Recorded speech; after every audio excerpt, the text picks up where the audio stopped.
Brother இந்த வீடு சேலுக்கு இருக்கு பிரதர்.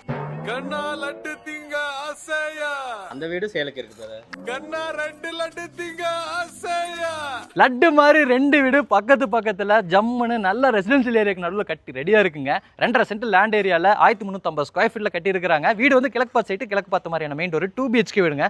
நல்ல ஒரு பெரிய கார் 2 வீலர் நிறுத்துற அளவுக்கு 11க்கு 18ங்கிற அளவுல பார்க்கிங் ஏரியா ரெடி பண்ணியிருக்காங்க. இங்க நமக்கு போர்வெல் வாட்டர் சம்ப் இருக்கு. நேச்சுரல் கிராஸ் ஃபினிஷிங்ல பார்க்கிங் டைல்ஸ் லே பண்ணியிருக்காங்க. வாலுக்கு ஃபுல்லாமே கிளாஸ் அண்ட் ஃபினிஷிங்ல செராமிக் டைல்ஸ் கொடுத்திருக்காங்க. சீலிங்ல நிறைய ஸ்பாட் லைட் இருக்குங்க. Left side front side set back ஸ்பேஸ்ல நமக்கு யூட்டிலிட்டிக்கான ஸ்பேஸ் இருக்கு. அதுபோக அவுட்டர் டாய்லெட் கம் பாத்ரூம் 4க்கு 4ங்கிற அளவுல அமைச்சிருக்காங்க. மெயின் டோர் கிழக்கு பார்த்த மாதிரி தேக்கு மரத்தில் இருக்கு. சூரியன் மாதிரி அதில் இருக்கக்கூடிய கதிர்கள் மாதிரியான டிசைன்லாம் கொடுத்துருக்காங்க. டோர் ஓப்பன் பண்ணால் 16க்கு 16ங்கிற அளவில் லிவிங் ஏரியா, ஹேங்கிங் லைட்லாம் தொங்க விட்டு ஸ்ட்ரிப் லைட்டு ஸ்பாட் லைட்ஸ் எல்லாம் கொடுத்து செம்மையாக ஒரு ஃபால் சீலிங் ஒர்க் ரெடி பண்ணியிருக்காங்க. இந்த சைடு நமக்கு ஃப்ளோட்டிங் டைப்ல மல்டிமீடியா டிவி நெட் இருக்கு. அந்த கார்னர்ல கிழக்கு பார்த்த மாதிரி பூஜா கேபினெட் இருக்கு. கிச்சன் ஸ்பேஸ்க்குள்ள என்டர் ஆகும் போதே இந்த மாதிரியான உட்டன் பார்ட்டிஷன் சோப் பீஸ் வைக்கிறதுக்கான ஸ்பேஸோட கொடுத்துருக்காங்க. கிச்சன் 10க்கு 10ங்கிற அளவில் அமைஞ்சிருக்குங்க. உட்டன் தீம்ல நிறைய ஸ்டோரேஜுக்கான ஸ்பேஸ் இருக்கு. வால் ஃபுல்லா டெயில் ஒர்க், கவுண்டர் வந்து நமக்கு எல் ஷேப்ல கிரானைட் ஒர்க்ல ரெடி பண்ணியிருக்காங்க. இந்த சைடும் பெரிய ஸ்டோரேஜுக்கான ஸ்பேஸ் ரெடி பண்ணியிருக்காங்க. இது வீட்டோட முதல் பெட்ரூம்ங்க. கிரவுண்ட் ஃப்ளோர்ல இருக்க பெட்ரூம் 10க்கு 16 மாஸ்டர் பெட்ரூம். இந்த இடத்துல ஒரு ஹெட் போர்ட் டிசைன் கண்டினியூ பண்ணி ஃபால் சீலிங் ஒர்க் மாதிரி ரெடி பண்ணி ப்ரொஃபைல் லைட் ஸ்ட்ரிப் லைட்ஸ் எல்லாம் கொடுத்துருக்காங்க.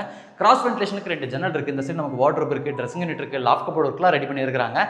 இந்த பெட்ரூம்ல அட்டாச்டு டாய்லெட் கம் பாத்ரூம் கொடுத்துருக்காங்க. 5க்கு 7ங்கிற அளவில் அமைஞ்சிருக்குங்க. படிக்கிட்டேரி ஃபர்ஸ்ட் ஃப்ளோர் வரும்போது வால் ஃபுல்லாமே 3D டிசைன்ல பெயிண்டிங் ஒர்க் பண்ணியிருக்காங்க. ஆன்டிக்யூ டிசைன்ல ஹேங்கிங் லைட்லாம் கொடுத்துருக்காங்க. இங்கே வந்து வீட்டோட செகண்ட் பெட்ரூம் இருக்குங்க. மாஸ்டர் பெட்ரூம் 10க்கு 16ங்கிற அளவில் பிளான் பண்ணியிருக்காங்க. இங்கே ஃபால் சீலிங் ஒர்க் இருக்கு, வென்டிலேஷனுக்கான ஜன்னல் இருக்கு, வால் ஷெல்ஃப் இருக்கு, வார்ட்ரோப் இருக்கு, ட்ரெஸ்ஸிங் யூனிட் இருக்கு, லாஃப்ட் கபோர்ட் ஒர்க்லாம் பிளான் பண்ணியிருக்காங்க. இந்த பெட்ரூம்லையும் டாய்லெட் கம் பாத்ரூம் 5க்கு 7ங்கிற அளவில் அமைஞ்சிருக்குங்க. ஃபர்ஸ்ட் ஃப்ளோரில் வீட்டோட ஃப்ரண்ட் சைடில் பெரிய ஒரு ஓப்பன் பால்கனி இருக்குங்க. ஃபியூச்சரில் தேவைப்பட்ட இந்த இடத்துல இந்த வீட்டோட 3வது பெட்ரூம் 4வது பெட்ரூம்லாம் பிளான் பண்ணிக்கலாம். இங்கே டெரஸ் போறக்கான ஸ்டார் கேஸும் அமைச்சிருக்காங்க. மாடியில் 2 பெரிய வாட்டர் டேங்க் இருக்குங்க. நான் முன்னாடியே சொன்ன மாதிரி இந்த வீட்டை சுற்றியுமே கண்ணு கட்டுற வரைக்கும் வீடு இருக்கக்கூடிய ரெசிடென்ஷியல் ஏரியாக்கு நடுவில் தான் இந்த வீட்டை கட்டியிருக்காங்க.